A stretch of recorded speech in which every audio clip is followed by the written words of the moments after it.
I think the mythology of Batman has withstood because it's a universal story. The hero challenged by fate, meeting insurmountable obstacles and overcoming them, going through fire and coming out.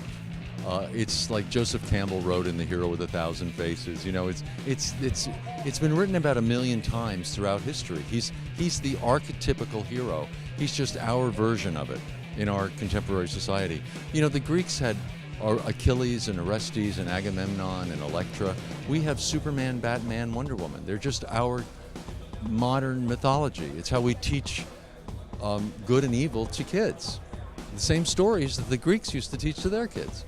And Batman is the embodiment of that heroic, the classic heroic arc of the man challenged by fate, going through fire and coming out the other side. Everyone, it's funny, that story's been told over and over and over again throughout history in every culture. And Batman is just our iteration of that story. That's why the audience, it just resonates with them so much. He's the most popular superhero. He has no superpowers. He's just a person who's been torn apart by life. And instead of becoming the Joker, he became Batman. You know, he could just as easily have been torn apart by life and become evil, but he didn't. He chose to become good. What role do you feel the Batman video games, like the Arkham games that you've been involved with, have played in connecting this character to a younger generation? Well, it's amazing to have gotten connected to the whole video game world. The Arkham franchise made billions of dollars. Studios are making more from video games now than they are from feature films. I mean, it's crazy. And it's very hard to build them. It's a long process, and it's a really difficult process. But the result is beautiful. The audience loves it. I think it's made him, because they can interact with the character, I feel that they're more sort of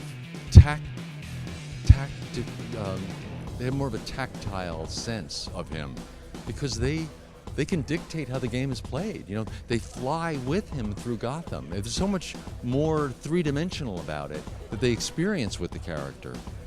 So I think the audience is even more involved than ever. Speaking of involved, you also were involved with the virtual reality Batman Arkham. What are your thoughts about that technology and what that opens up to storytelling? It's so interesting how actors have evolved. I mean, I went to Juilliard when I was 17. Juilliard! I learned Shakespeare. I was there training to be a stage actor. No one can support themselves on the stage anymore. You know, I was studying for a field that was going obsolete, you know? But all of that led to Batman, because he's a classic hero. He's a classic character. It's like all that training fed into this. But who knew I would end up in a booth with wires on my face and my head to do the, you know, the what do they call it? Action capture? No, performance capture. Performance capture technology, where you're acting the words and they're feeding it into a computer to generate the image by what you're doing with your face. I mean, it's like, they didn't teach this at Juilliard. You know what I mean? It's a whole new world, buddy. And you just got to go with it. You know, you have to adapt.